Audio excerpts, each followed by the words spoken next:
Hi, welcome back. It's Laura at Hyperstamper. If you've seen one of my recent road trip haul videos, you would have seen this beautiful 1909, the date's down here, postcard. And it's really hard to find wedding postcards, and this one has never been written on. I was just thrilled to get it, and I knew it was going to be made into the cover of a junk journal, which it is. And here is the junk journal. I am so pleased. I've got antique lace all over here and some vintage as well. So this is vintage and vintage. This is antique, and this is antique. And I've got these gorgeous, authentic vintage white and cream colored beads down the side here. It's exquisite. I love it. I'm about to put it in my Etsy shop, but I want to take you on a little tour first. And since wedding season is coming up, I thought this is a good time to make this one. So everything in here is wedding themed, antique and vintage ephemera. No digitals, no commercial products, no fake anything, even all the inserts, everything. It's just so cool. So stay tuned. Here we go. I do have some tea-dyed paper in here so that the bride-to-be or somebody who's been married for a very long time and wants to journal their memories, they can do that on some of the blank pages. This is a gorgeous early 1900s plate, double-sided plate of different churches, and I thought that was pretty cool for a wedding journal. Now look at this. Is awesome. Won't you say yes? Isn't that the sweetest little postcard? And the colors are incredibly vibrant for a 1912 postcard. So that is pretty flippin' precious. I wrote the date on this because I didn't want to forget. This one is from 1911. Look at this beautiful plate here and blank on the back, so you can journal on there if you like or repurpose it. Oh, and this page from the 1880s is love letters of the musician, but I love that it says love letters there. And then I have here a little 1948 photograph that came out of a album of Niagara Falls, because that was the honeymoon capital of the world at one time. I don't think it is anymore, but it used to be. And this is an 1890s stereoscope. Look at that. Can you see that? I received it cut in half. So I guess somebody didn't know what it was and thought it was a double photo maybe, but it's got the bride and groom there and the wedding party. It's just scrumptious. I love it so much.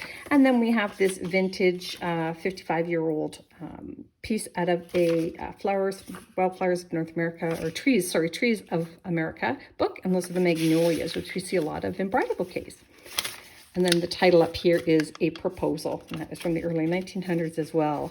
This is a vintage piece of stationery, and I don't know if you can see it, but there's a beautiful embossed woman here, and I just thought it was white and it was elegant, and I thought that would be good for a bride, maybe to write a letter or a thank you note on.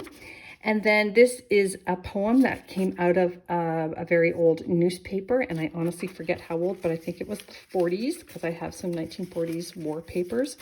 And this is pretty cool. This is a transfer that you would transfer onto likely hand towels, Mr. and Mrs., and then you would embroider on top of it and give that to them as a gift. Isn't that wonderful? This here is really cool. This is Estonia, and that is a Baltic bride.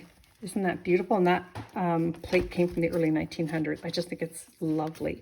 This is a player piano roll, and you would put this into a player piano and turn the piano on or crank it up, and it would play the song, because each of these slots is a note. And you read it upwards. So it says, when I say that I'm wild about you. And I thought that was great for a bride and groom. This came from an 1800s book here. He fell in love with his wife. This is from the 70s. So another vintage little bridal shower invitation from Hallmark. It's got some silver embossing on there. It looks brand new because the package wasn't opened. I received the whole package of them, which is pretty cool. And then I picked this one because it's one of the most famous couples of the 1930s. And there we have the King and Queen of England.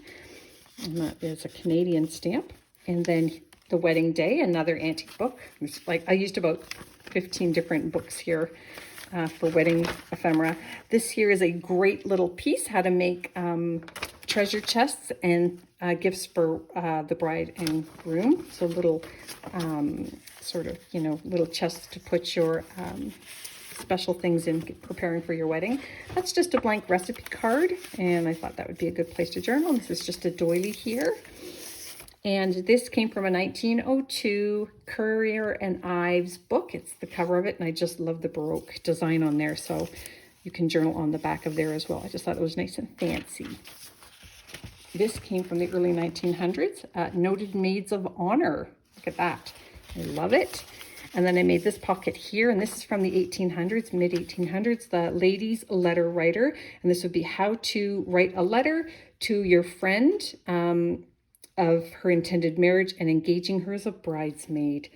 Can you believe that? That's a proper way to ask somebody. And then on the back, it's how to return that. And it's so great. How to write to your husband if you're absent from a visit. All kinds of fun stuff. This is a beautiful 1906 piece here from Girls Own paper, Girls Own Annual. And it's got this bride here. Stunning piece there.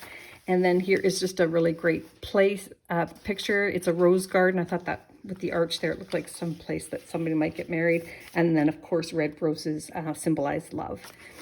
This came from a vintage children's book here. We've got the little wedding couple here. And this is Chantilly lace from the 1970s. So that's from a vintage wedding dress. This here is from a vintage book about antiques. And this one is about things that are romantic. So you've got this here, cast iron picture frame, and then this little invitation. So I just thought that was really sweet.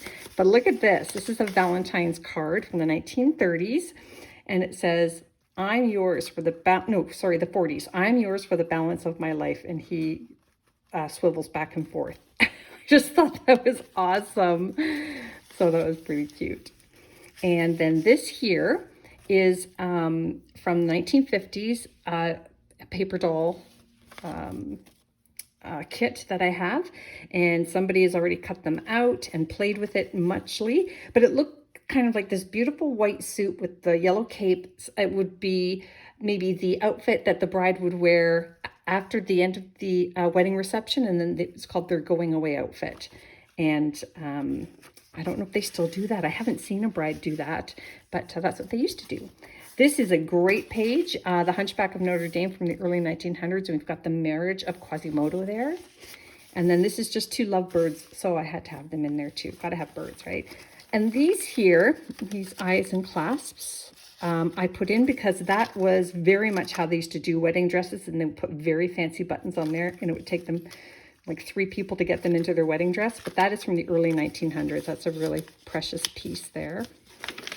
This is another very early 1900s plate. We've got this man here who is falling in love with the girl there. Another wonderful little poem here, My Believing Heart. I made a pocket here. This piece here is from an 1800s book, and it was just the cover page inside, and it's just got the most beautiful floral pattern, and it reminded me of just like maybe a beautiful wedding invitation. Sorry, that little scrap there. And then this is just cute.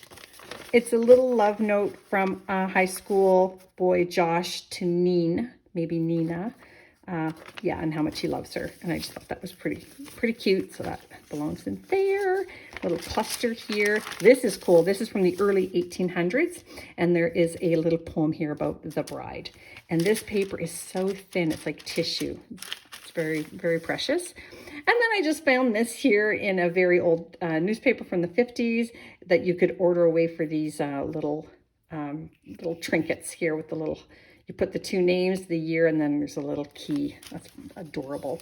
This came from the Medical Advisors for Women's Health, and it's preparation for marriage. It's hilarious. Very outdated, let me say that, but interesting. And then this is just a sweet little picture of a little girl and a little boy. So I thought that was adorable. They're saying their little prayer with antique paper on the back. The title of that book page is Odds on Love. This is a great 1950s page here. You can tell by the dress, right, that it's 50s. And then this is awesome. This is from the 40s, and this was never used. So you can use it or just enjoy it. It's fantastic. Look at that. How sweet is that? There we go. And then this came from another book, part 3 on love. And then over here we have the impersonality in love. And then I put 2 bits of doily here, just for beautiful white decoration, more of that beautiful Chantilly lace. And this is an actual, what do you call them? The trial photos, I forget, proofs, thank you.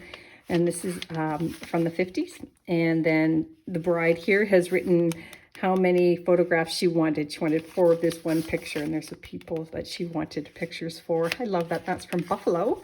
Loyalty and love, lots of space to journal here. And then this I added because they look like little musicians that you might have at a wedding long, long ago. And that's one of the Stickum books from the 20s. And you cut that out and glue them to the spot in the book. And this is my last bride bingo from 1957. My friend Stacy in Michigan sent me a bunch of these, and this is the last one. I love it so much. It's authentic, and I made it into a pocket. And in here I've got a 1927 catalog page of, oh sorry, upside down, of different rings. So we've got engagement rings, wedding rings. I think they're so cool. Isn't that neat? So fun. Getting Married by Bernard Shaw. Little cluster here. And then this here is an adorable little piece that I got out of an embroidery book. It actually came with a pattern. So we've got the bride here, and this is the instructions on how to do that motif and embroider onto linen. So that's pretty cool. And that brings us to the end. I hope you love it. I loved making it. You can find that at hyperstamper.etsy.com, and don't forget to subscribe. Bye for now.